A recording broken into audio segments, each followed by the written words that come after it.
ยดนามเสนอปรับลดภาษีนำเข้าน้ำมันเหลือ 0% เพื่อรักษาเสถียรภาพด้านพลังงานสำนักข่าวเวียดนามรายงานวันที่ 8 มีนาคม 2026 กระทรวงการเงินแห่งสาธารณรัฐสังคมนิยมเวียดนามได้เสนอแผนการปรับลดภาษีนำเข้าน้ำมันเชื้อไฟและวัตถุดิบในการผลิตหลายรายการลงเหลือ 0% เพื่อเป็นการเพิ่มปริมาณการสนองพลังงานภายในประเทศและรับมือกับความผันผวนของราคาน้ำมันในตลาดโลกในข้อเสนอดังกล่าวกระทรวงการเงินได้ระบุให้มีการปรับลดอัตราภาษีนำเข้าแบบ MFN หรือ Most Favored Nation สำหรับน้ำมันแอสซังจาก 10% ลงเหลือ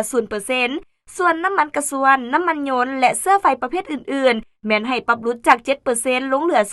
0% จุดประสงค์หลักแม่นเพื่อลดผ่อนการพึ่งพาแหล่งนำเข้าแบบเดิมและกระจายความเสี่ยงในการจัดหาพลังงาน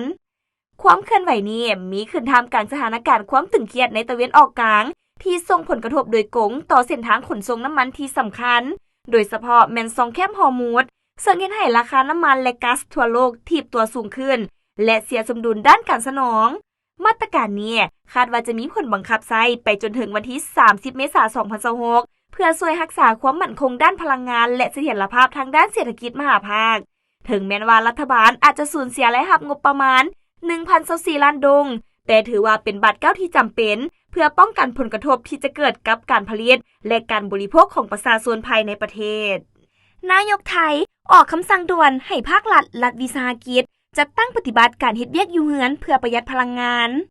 วันที่ 10 มีนาคม 2026 สำนักข่าวช่อง 3 ของไทยรายงานว่าท่านอนุทิน ชาญวิรกูลนายกรัฐมนตรีไทยได้ออกข้อตกลงและคำสั่งแนะนำถึงบรรดาพนักงานภาครัฐและรัฐวิสาหกิจทุกแห่งให้เริ่มจัดตั้งปฏิบัติรูปแบบการเฮ็ดเวียกอยู่เฮือนหรือ Work from Home โดยมีผลบังคับใช้ในทันทีคำสั่งดังกล่าวมีจุดประสงค์เพื่อเพิ่มทวีประสิทธิภาพในการบริหารรัฐโดยกำหนดให้เฉพาะภาคส่วนหรือหน่วยงานที่บ่มีส่วนเกี่ยวข้องโดยตรงกับการบริการประชาชนเป็นผู้ปฏิบัติตามมาตรการนี้ส่วนหน่วยงานที่มีหน้าที่ให้บริการด้านเอกสารและธุรกรรมต่างๆแก่สังคมแม้นยังให้สืบต่อปฏิบัติหน้าที่ตามปกติเพื่อบ่ให้ส่งผลกระทบต่อการดำรงชีวิตของประชาชนพร้อมเดียวกันนี้ท่านนายกรัฐมนตรีไทยยังได้เน้นหนักให้ทุกภาคส่วนที่เกี่ยวข้องให้ความร่วมมือในการปฏิบัตินโยบายประหยัดพลังงานภายในองค์กรอย่างเข้มงวดนอกจากนี้ยังได้มีคำสั่งให้โจะและงดการเดินทางไปทัศนศึกษาการถอดถอนบทเรียนหรือการจัดสุดอบรมอยู่ต่างประเทศในระยะนี้เพื่อเป็นการคุ้มครองงบประมาณแห่งรัฐให้เกิดประโยชน์สูงสุดและลดผ่อนรายจ่ายที่บ่จำเป็นมาตรการดังกล่าวถือเป็นบัตรเก้าสำคัญในการปรับปรุงกลไกการเฮ็ดเวียกของภาครัฐให้มีความทันสมัยและสอดคล้องกับสภาพการบริหารเวียกงานในปัจจุบัน